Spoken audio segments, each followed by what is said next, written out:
Hello, good afternoon, good morning, good evening, Professor. Today, my presentation is on the impact of social media on mental health by Christian Ham. So, my executive summary for this social media is deeply integrated into daily life, shaping interactions, information access, and self perception.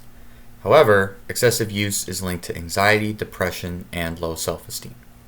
This proposal suggests implementing digital wellness education in schools and workplaces to promote healthier social media habits. Now, we need to educate students and employees of companies to we need to educate them on social media and how the use of social media can affect your mental state. Now, we see a lot in students where social media use and addictions have caused anxiety, depression, low self esteem, and this goes also focusing on other people, how many likes they have, how many followers they have, and it's just not a healthy way to live. So we need to teach students and employees to not focus on that and focus on positives. Problem statement. Heavy social media use is correlated with increased anxiety, depression, and sleep disorders, the rise of comparison culture, and addictive features. Now, comparison culture goes back to me saying comparing yourself to others on social media, people who have more followers, people who have more likes on posts, comments. It seems people get jealous where it's like, why don't that so and so like my post? Why can't people like mine? Why can't other people care just as much about me as this person? And why does so and so get to go do this fun stuff and it looks like their life is perfect? That is not a healthy way to live your life. You need to live your life focusing on yourself, taking care of any issues or tasks throughout your day. And there's no reason to compare yourself to people. And addictive features, still scrolling. You gotta read another post. You gotta watch another TikTok. It can also cause sleep disorders because most people I know, including myself, I'm a victim of this. Just laying in bed at night, scrolling on TikTok or Instagram, and boom, there goes 30 minutes. So it's a bit. It's definitely addictive, and it's not healthy. Widespread cyberbullying and online harassment. This has been around ever since the internet's been around, and a general lack of education on mindful social media use. Schools and workplaces fail to prioritize digital wellness and education. Absolutely, absolutely, which is why we need to start educating students and workplaces about digital wellness and how to live an improved life on your devices. Now, my proposed solution: introduce digital wellness education programs focused on recognizing harmful social media behaviors, understanding its psychological impact. We need to, excuse me, sorry. We need to understand the psychological impact that social media has on students, whether it be positive, whether it be negative, what's causing the anxieties, what's causing depression, and many other things. Developing healthy online habits, setting screen time limits, and promoting awareness. This is a big thing. Screen time is a very good thing to limit yourself to. Limit yourself to about an hour a day, or a couple hours a day, or a couple of timestamps where, alright, I can check my phone, I got so and so done. Time to focus on just scrolling and just, enjoy it. Addressing cyberbullying and harassment, teaching strategies to manage online negativity. Now, the golden rule is treat others how you want to be treated. That goes for the internet as well.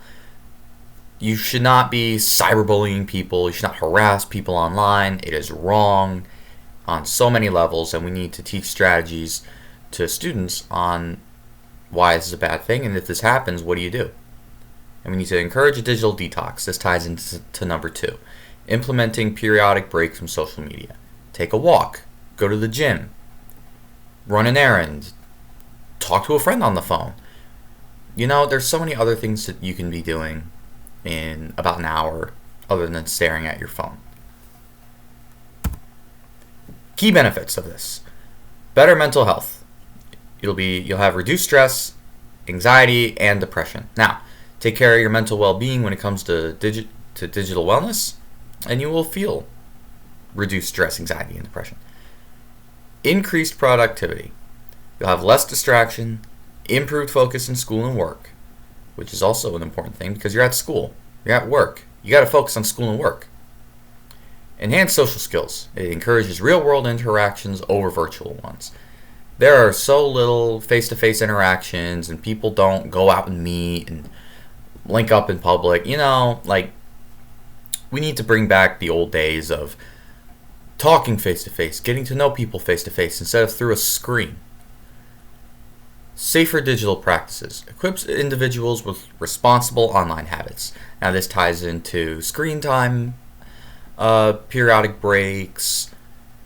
When you're online, what are you doing online? Are you comparing yourself to others? Are you addicted? Are you limiting yourself? What happens when you see cyberbullying, or if you're getting cyberbullied, or if you're doing the bullying? You should stop. Implementation plan. Phase 1 would be research and development. This will take about 1 to 3 months in. And we're going to collaborate with educators and mental health professionals and develop course materials and guidelines so we can educate the students and employers about digital wellness. Phase 2, pilot programs. This will be about 4 to 6 months in. So we test the program in select schools and workplaces. So this won't be nationwide. This won't be every single school, every single workplace. We need to target some areas that bullying and digital wellness is a more of a major issue. So we'll go to those schools and workplaces and collect feedback to refine the approach. Phase 3, large-scale implementation. This one would be ongoing. So we would expand to more institutions based on the pilot results of our first school and workplace.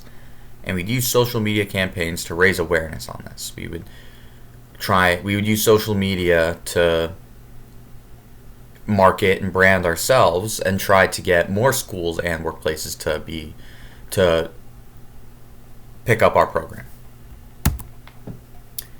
Conclusion and call to action. The impact of social media on mental health is undeniable. Digital wellness education is a proactive approach to fostering healthier online habits. Next steps: advocate for implementation in schools, workplaces, and community programs. And my final thought is a balanced digital life leads to a healthier mind. When you stop comparing yourself to others, you stop getting addictive, and you set time limits for yourself, you will see yourself and your mind become more developed, more healthy, and go back to living the life you should be. These are my sources, and thank you very much for watching.